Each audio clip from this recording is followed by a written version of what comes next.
Hello வால் today நம்ம today's topic cover பண்ண போகிறோம். எஸ்டர்டேஸ் டாபிக் ஸ்ரீலங்காவில் ஐலாண்ட் நேஷன் சொல்லக்கூடிய ஸ்ரீலங்காவில் 9th பிரசிடென்ஷியல் எலெக்ஷனில் ஒரு மாற்றம் நடந்திருக்கு. அனுரகுமார திசநாயக்கே தான் இப்போ பிரசிடெண்ட்டாக வந்து தேர்வாகியிருக்காரு. இவர் நேஷன்ஸ் பீப்புள் பவர் பார்ட்டியை சேர்ந்தவர். இவர் ஜேவிபின்னு சொல்லக்கூடிய ஜனத விமுக்தி பெருமனா அந்த பார்ட்டிக்கும் சீஃப் இவர் தான். எக்கனாமிக் ஃபேக்டர் சரி பண்ணணுன்னு தான் எலெக்ஷன் கேம்பெயினில் இவர் உறுதிமொழி கொடுத்துருந்தாரு. அதன் தொடக்கமாக வந்து பார்த்திங்கன்னா ஐஎம்எஃபோட அந்த பெயில் அவுட் அக்ரிமெண்ட்டை வந்து திரும்பவும் ரீநெகோஷியேட் பண்ணுறதுக்கு இவர் ஆயத்தமாயிருக்காரு. 2.9 பில்லியன் அமௌண்ட் வந்து பெயில் அவுட் அக்ரிமெண்ட்டில் இவர் வந்து டிமாண்ட் பண்ணி கேட்குறக்கான வாய்ப்புகள் அதிகமாக இருக்குது. ஸோ எக்கனாமிக் கொலாப்ஸ் ஆகிற டைமில் வழங்கக்கூடிய நிதி உதவி தான் வந்து பெயில் அவுட்னு சொல்லுவாங்க. ஸோ ஐஎம்எஃபோட இந்த ரீநெகோஷியேட் பண்ணுறக்கான ஆயத்த பணிகளில் அவர் ஈடுபடுறதா இந்த ஒரு டாப்பிக்கில் அட்ரஸ் பண்ணுறாங்க. நெக்ஸ்ட் டாபிக் ஃபேக்ட் செக்கிங் அப்படிங்கிறது இம்போஸ் பண்ண போகிறாங்க சென்சார்ஷிப்க்கு ஒரு முதல் படியாக. என்னென்னு பார்த்தீங்கன்னா, ஒரு ஃபேக்கான மிஸ்லீட் இன்ஃபர்மேஷன் இருக்குதுன்னு வச்சுக்கோங்களேன் டிஜிட்டல் சோஷியல் மீடியாவில். அதை வந்து பார்த்திங்கன்னா ஒரு ஃபேக்ட் செக்கிங் வச்சுட்டு தான் அதுக்கப்புறமா அவங்க மேலே நடவடிக்கை எடுக்கணும் அப்படிங்கிறது வந்து அன்வாரண்டட் கர்ப்ஸ் அப்படின்னு சொல்கிறாங்க. அன்வாரண்டட் அப்படின்னா சரியான காரணமில்லாத ஒரு கண்ட்ரோலாக இருக்கும் அப்படிங்கிறத சொல்கிறாங்க. அதாவது தவறான கருத்துக்கள் மேலே கண்டிப்பாக நடவடிக்கை எடுக்கணும். ஆனால் ஃபேக்ட் செக்கிங் அப்படிங்கிறது எந்த அளவுக்கு வந்து ப்ராக்டிக்கலி வந்து பாசிபிளாக இருக்கும் அப்படிங்கிறது தான் இவங்களோட கொஸ்டின்.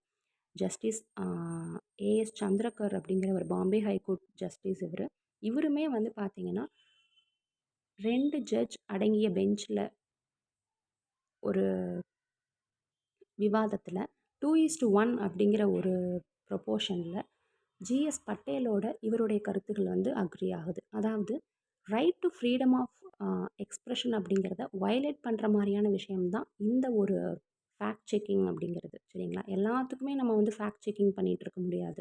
சரிங்களா? ஸோ மெக்கானிசம் அப்படிங்கிறது கவர்மெண்ட் வந்து அவங்களே ஓன் ஜட்ஜாவோ ஒரு ஆர்பிட்ராவோ இருந்துட முடியாது. ஓகேங்களா? ஸோ கான்ஸ்டியூஷனில் 19/2லேயுமே என்ன சொல்கிறாங்கன்னா, ஆர்டிக்கிள் என்ன சொல்ல வருது அப்படின்னா, ஒரு ரீசனபிளான ரெஸ்ட்ரிக்ஷன் இருக்கணும். சரிங்களா? ஒரு ஃப்ரீடம் ஆஃப் ஸ்பீச் இருக்குது அப்படின்னா அதில் ரீசனபிள் ரெஸ்ட்ரிக்ஷன்ஸ் தான் இம்ப்ளிமெண்ட் பண்ண முடியும். ஃபேக்ட் செக்கிங் அப்படின்னு சொல்லிட்டு அங்கே நம்ம எடுத்துகிட்டு போக முடியாது. ஸோ வந்து கவர்மெண்ட் வந்து இந்த ஒரு விஷயத்தில் தன்னுடைய தளர்வை வந்து கண்டிப்பாக வந்து வெளிப்படுத்தணும். எதனாலன்னு பார்த்தீங்கன்னா, சென்சர்ஷிப் கண்டிப்பாக இருக்கணும். பட் ஆனால் ஃபேக்ட் செக்கிங் அப்படிங்கிறது தேவையில்லாத ஒன்றாக கருதப்படுது. ஓகேங்களா?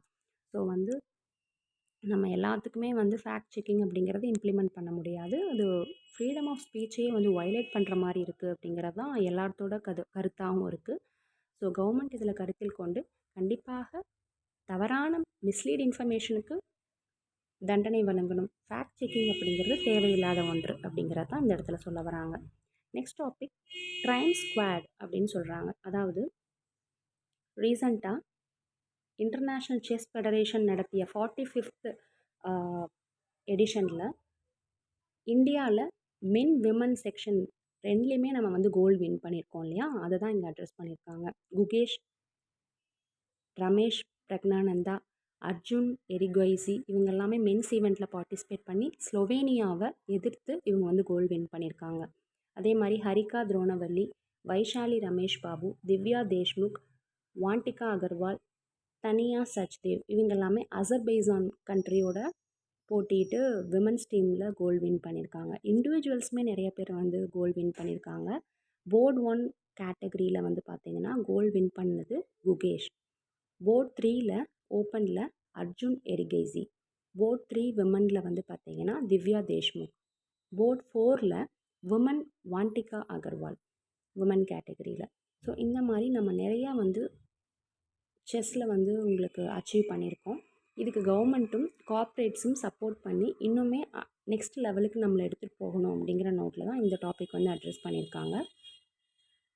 ஸோ இது மிகப்பெரிய ஒரு விக்ட்ரியாக கருதப்படுது. மென்ஸ் விமன்ஸ் ஈவெண்ட் 2லேயுமே நம்ம வந்து கோல்டு மெடல் வின் பண்ணியிருக்கோம்.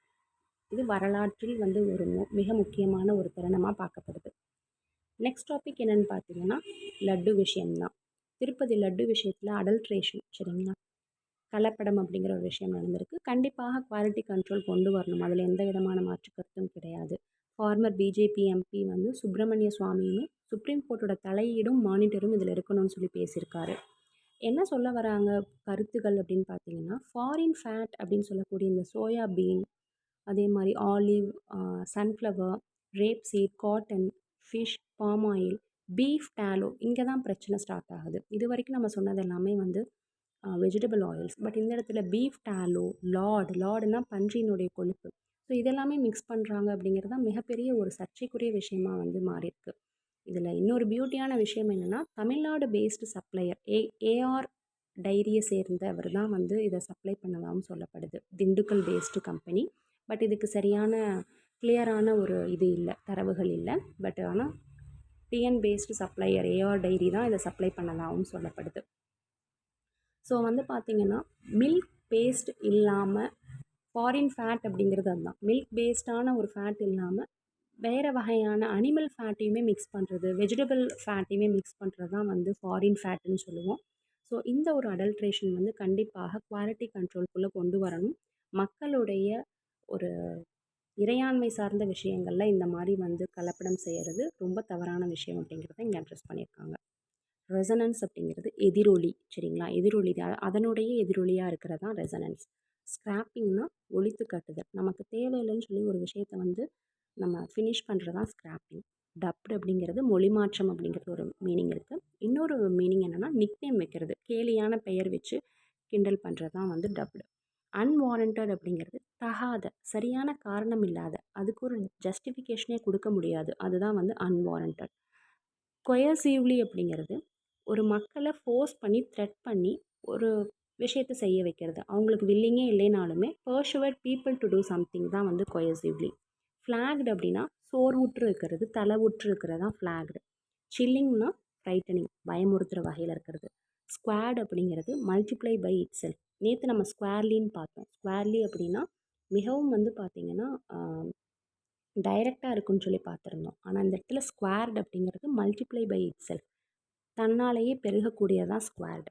அடல்ட்ரேஷன் அப்படிங்கிறது ஒரு குவாலிட்டியை சீர்குலைக்கும் வகையாக, அதை புவர் பண்ணும் வகையாக வேறு சப்ஸ்டன்ஸ் வந்து ஆட் பண்ணுறது தான் அடல்ட்ரேஷன், கலப்படம்.